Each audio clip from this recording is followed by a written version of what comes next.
공수처장님, 저는 대한민국 공수처의 낙후된 인권의식과 법리검토 수준에 정말 큰 우려를 표합니다. 대통령이 구속영장 청구된 날 국민 세금으로 와인파티에서 국민들 마음 아프게 했죠. 일반 국민들도 수사받을 때 영장 청구된 사람은 무죄 추정도 받고 억울한 사람이 있을 수 있고 또 가족들도 지켜보고 있습니다. 이런 게 말이 된다고 생각하십니까? 저희들 구속영장을 청구한 날 그 직전에 2차 체포영장을 위해서 우리 수사기획관 등 많은 직원들이 애를 썼습니다. 특히 네, 좋습니다. 네, 그 정도 들을게요.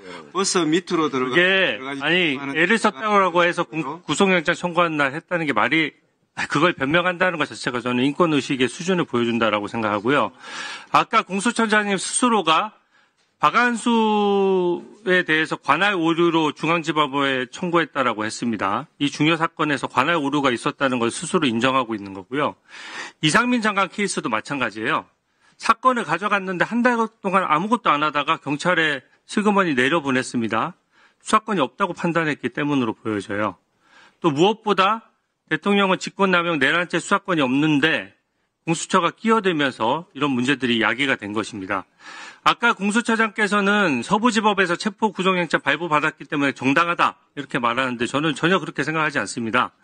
중앙지법에서 기각이 될까봐 또 까다롭기 때문에 서부지법으로 가서 발부받아 놓고 저는 거꾸로 말하는 것이라고 생각하거든요. 이게 유명한 판례가 있어요. 지자체장 형사사건에서 압수수색 영장이 합법이라고 해서 이를 토대로 확보했던 USB를 토대로 1심, 2심 다 유죄가 났는데 대법원에서 그 압수영장이 불법으로 판명되면서 증거가 무효가 되고 무죄가 선고된 유명한 판례가 있습니다. 저는 내란죄 수사권은 대법원까지 확실히 문제가 될 것이라고 생각합니다. 특히 서부지법에 청구한 영장이 4년 만에 처음이다. 이건 진짜 문제가 있는 거고요. 영장을 중앙법원에 쭉 청구하다가 갑자기 법원을 바꾸는 것도 법조계 전반에 한번 물어보십시오. 다 이상하게 생각합니다. 그래서 까다로운 중앙을 피해서 서부로 영장 쇼핑한 것 아니냐는 지적이 나오는 겁니다. 제가 아까 처장님 해명하는 거 잘 봤거든요. 한번 정리를 해보겠습니다. 대통령 관련된 압수영장은 피의자가 여러 명 있는데 이상민 장관의 주거지가 중앙지법 관할에 강남이니까 간신히 걸려서 중앙지법에 청구했다. 이런 거죠. 지금 간단히 답변해 주시죠. 마지막에 이상민 장관이 피의자로 되었기 때문에 관할이 인정돼. 네, 그래서 어쩔 수 없이 했다는 것 같아요. 근데 그 영장만 하더라도 압수수색 장소가 대부분 용산이고 국회고 이상민 장관 주소지 외에 다른 주된 피의자들은 전부 다 관할이 전부 다 중앙이 아닌데 이상민 장관 한 명 때문에 중앙 관할을 억지로 만들어냈다는 말로 들려서 이게 일반적이지 않다는 말씀 먼저 드리겠고요. 장소 관할이 정말 중요했다 그러면 다수 사람의 주된 주거지나 또 압수수색 장소 중에 좀 다수인 곳에 관할인 서부지법에 처음부터 청구했어야 마땅합니다. 이상민 장관 한 명 때문에 중앙이 했다는 게 핑계로 보여지고요.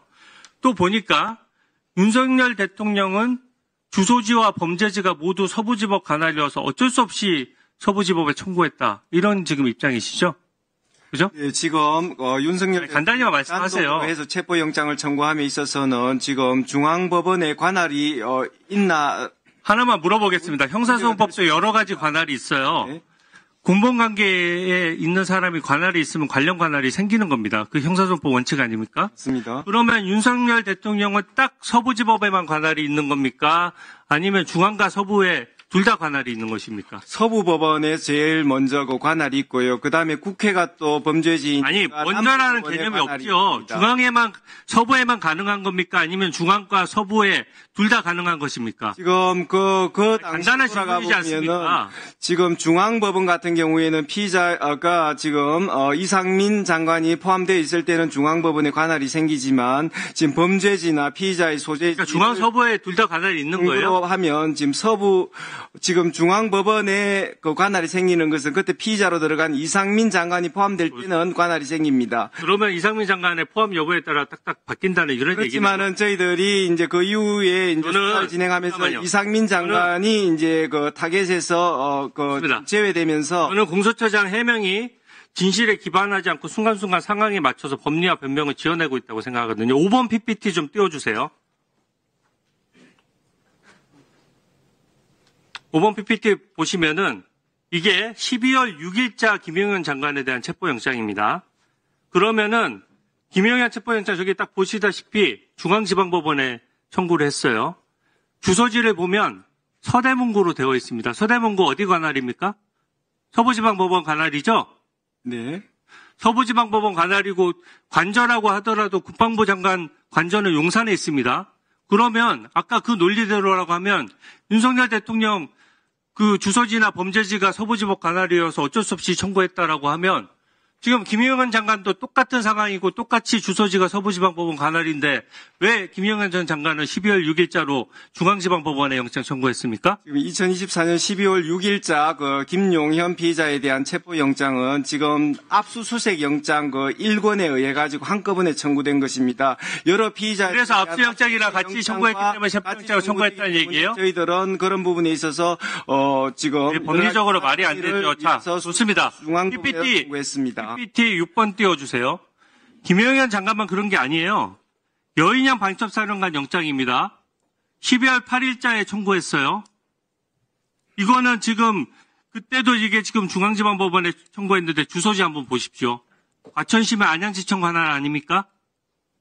예. 그리고 그 관할에 대해서 왜 대통령 영장과 김용현 영장 또 그 여인양 방첩사령관 영장이 다 동일하게 같은 조건이고 같은 인적 관할로 주소지가 다 동일한데 왜 이것에 대해서만 전부 대통령에 대해서만 어느 순간에 서부지방법원으로 도망가다시피 영장 쇼핑했다는 전체적으로 점을 지적하는 겁니다. 2024년 12월 8일 그 여인영 피의자에 대한 그 체포영장 청구는 군사법원으로 가야 되는 것입니다. 그렇지만 12월 8일 저희들 기록 1건에 의해서 여러 피의자들에 대한 압수수색 영장과 함께 청구되다 보니 수사의 편의상 지금 중앙법원으로 청구되었는데 지금 와서 따져보니 그 부분은 중앙군사법원에 청구돼야 되는 것이 맞습니다. 질의하신 분들이 지금 누구십니까 지금? 우리 주 의원님은 1분이요? 네, 1분. 아니, 저는 공수처장 말씀이 지금 수사 상례랑 전혀 맞지를 않아요. 어떤 영장을 청구하는 건 그 영장별로 관할이 있는 겁니다. 그리고 관련 사건 관할이라는 게 있는 거예요. 근데 지금 말씀은 그때그때 지원해서 하는 말씀인 게 분명한 것이 체포영장과 압수영장을 같이 청구했는데 압수영장의 관할이 중앙지방법원에 있으면 체포영장도 중앙지방법원에 관할이 있다. 이런 논리거든요. 그러면 대통령 체포영장도 만약에 같은 날에 소재지를 파악하기 위해서 통신영장까지 넣었으면 중앙지방법원 관할이 된다 이런 뜻입니까?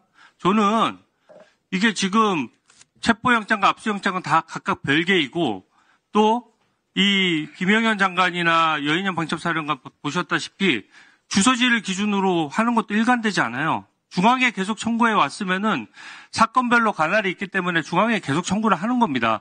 어느 시점에 서부로 옮겼는지 누가 그런 건의를 했는지 밝혀주세요. 의원님, 간단히 말씀드리겠습니다. 네, 12월 6일, 그 다음에 12월 8일 두 번에 걸쳐서 청구한 영장은 기각되었고, 그 다음에 12월 16일 날 지금 청구한 영장은 서울중앙법원에서 발부가 되었습니다. 처음 지금 압수수색 영장을 청구하면서는 여러 피의자들이 관련되어 있기 때문에 저희들이 서울중앙지방법원에 관할이 있다고 보고 청구했습니다.